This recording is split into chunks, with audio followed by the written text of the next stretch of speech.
On the quiet outskirts of a mid-sized European city stands an assuming building. It's not on any public map, has no sign, no logo, and if you saw it, you'd probably just think it was another warehouse. According to the very few internal documents that exist, its purpose is simple: environmental monitoring and providing backup systems for the city. It's a ghost, designed to be overlooked. And for years, it was. Late last October, a routine firmware update was scheduled. This was all automated.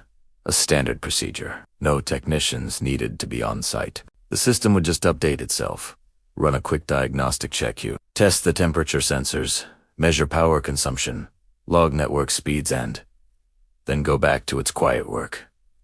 But this time, something different happened. A tiny, forgotten piece of code was accidentally triggered. An auxiliary audio capture module, something that was supposed to be disabled, switched on. It was active for only 73 seconds. In that short time, it recorded something. The audio file it created was immediately flagged by the system as having corrupted metadata, just another piece of digital junk. It was automatically archived, buried among thousands of other diagnostic fragments generated that night. No one knew it existed. No one was looking for it. For nearly 3 months, it sat there, a silent digital ghost in the machine. Then, a junior analyst got a new assignment: clear out old, useless data to free up storage space. His job was to go through files flagged as malformed or corrupted and delete them in bulk. Before he hit the delete key on a batch, he'd open a few at random, just to double-check they were truly junk. He clicked on one, and it played. At first, it sounded like exactly what you'd expect from inside a data center. A low, deep hum. The familiar sound of electrical resonance, the distant vibration of machinery. It was background noise. But then, after a few seconds, something shifted. The hum didn't stop, but it changed. The analyst later tried to describe it. He said it was like the sound adjusting itself. It wasn't just noise anymore. There was a structure to it. There were no words, no language he could recognize, but there was a rhythm. It wasn't a simple, repeating loop, and it wasn't random static either. It was complex, evolving. The analysts had the strangest feeling that the sound wasn't just being recorded. It was as if something was actively aligning itself to the microphone, becoming clearer, more defined. It was like watching something come into focus, but with your ears. And then, just as suddenly as it began, the 73-second file ended. No fade out, no error pop-up. The analyst was unsettled. This wasn't just corrupted data. He flagged the file and sent it up the chain to a senior systems engineer for a second opinion. The engineer was skeptical at first, but he listened. Once, then he listened again, this time with high-quality headphones. He couldn't make sense of it either. The sound was wrong.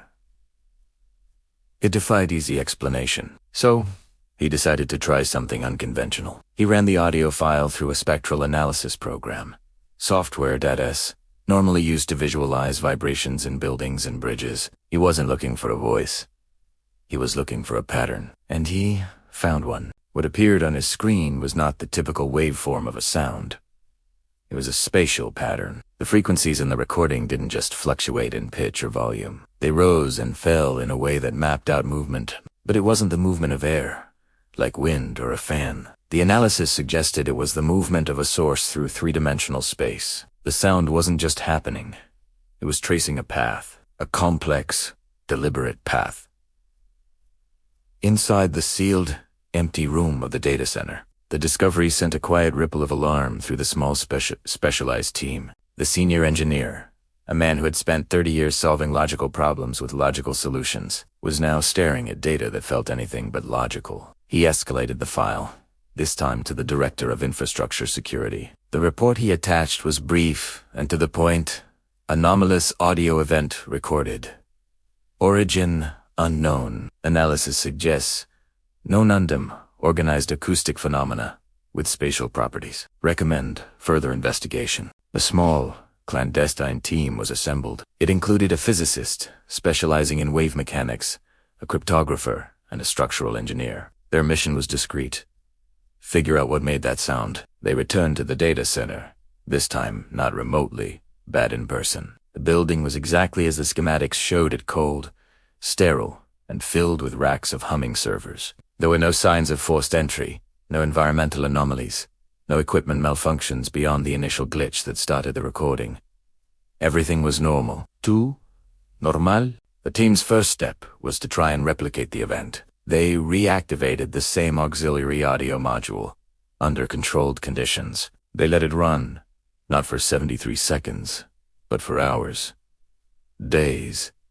They captured terabytes of audio, and all they got was the predictable, monotonous hum of the data center. The strange, organizing rhythm never returned. It was a one-time event, a ghost that had appeared for a fleeting moment and then vanished. The cryptographer on the team had a different idea. She believed the pattern wasn't just showing movement. It was communicating something. She spent weeks analyzing the spectral data, treating the frequency shifts not as coordinates in space, but as a form of non-human language. She ran the patterns through every decryption model she knew, from simple ciphers to advanced quantum algorithms.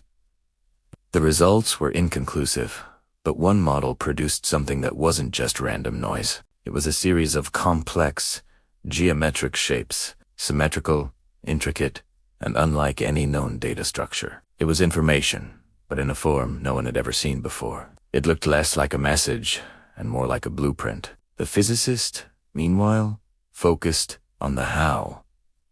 How could a sound, a vibration in the air, map out a physical path? He theorized that the source wasn't producing sound in the traditional sense. Instead, it might have been warping the space within the room in a very localized way, and the microphone had simply recorded the side effects of that warping as sound. It was a wild, almost unbelievable theory, but it was the only one that fit all the data. The sound wasn't moving through the room. The sound was the track marks left behind by something else moving. The investigation hit a wall. They had a single, 73-second recording of something inexplicable. A spectral analysis that looked like a blueprint for an alien object, and a theory that bordered on science fiction, with no new occurrences and no way to replicate the event. The official investigation was quietly shelved. The report was classified at the highest level, and the team was disbanded, sworn to secrecy. The anomalous file was placed in a secure, isolated digital vault, its existence known only to a handful of people. But the story doesn't end there. The junior analyst, the one who found the file, couldn't let it go. He had heard it. He felt it. Officially, he moved on to other projects. Unofficially, he started his own investigation. He began digging into the history of the data center, combing through old construction logs, supply manifests, and geological surveys of the land it was built on. He spent his nights searching for any other recorded anomalies in the region, any strange energy readings or seismic events that coincided with the date of the recording. He found something. A footnote in an old geological survey from decades before the data center was even planned. The survey mentioned unusual magnetic fluctuations in that specific area. At the time, they were dismissed as instrument error, but the readings, when he plotted them, showed a pattern, a complex, non-random rhythm. It wasn't the same as the sound he'd heard, but it was eerily similar in its structure. It was as if something had been there, in Todgrun long before the building was sleeping, perhaps, and for 73 seconds. For reasons no one understands, it had briefly woken up. The data center, with its constant electrical hum and automated systems, might have been the perfect, unintentional alarm clock. The question now is not just what it was, but is it still there? And what will happen if it wakes up again? Thanks for watching. If you found this story as fascinating as I did, make sure to like, subscribe, and hit that notification bell so you don't miss our next dive into the unknown. See you next time. The next step was verification. The engineer, let's call him Alex, dove into the system logs, searching for the exact timestamp of that strange recording.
The cameras simply had not recorded at all during that exact interval. Now, this was where things went from strange to downright impossible.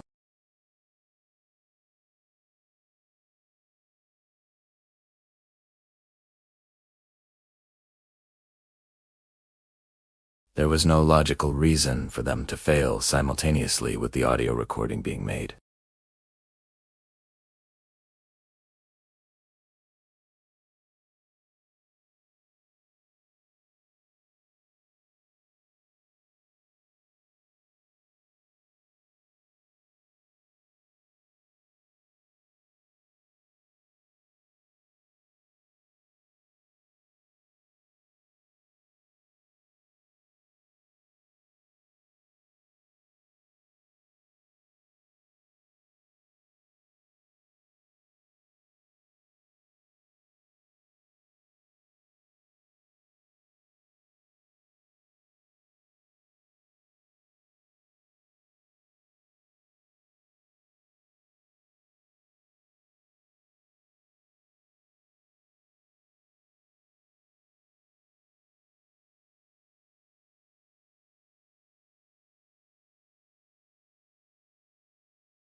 The consultant's follow-up sent a chill down his spine. The consultant explained that the sound didn't behave like it was recorded in a room, or a hallway, or any fixed space. The acoustic properties were all wrong for that. Instead, the sound behaved as if the microphone itself was asterisk. Inside asterisk, a moving boundary, not a physical object, but a boundary of something. He couldn't explain it further. It was an acoustic impossibility.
Yet, a quiet, unspoken fear began to spread among the engineers.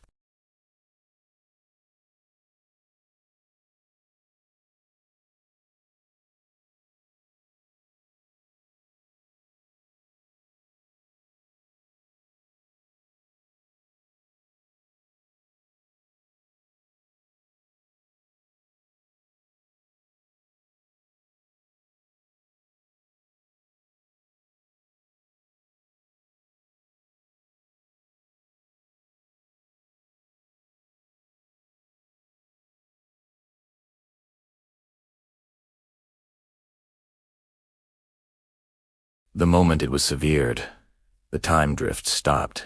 The building's clock stabilized, no longer accumulating those phantom milliseconds.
Somewhere in that isolated piece of data, that impossible sound is still being captured, stretching a 73-second moment into an eternity.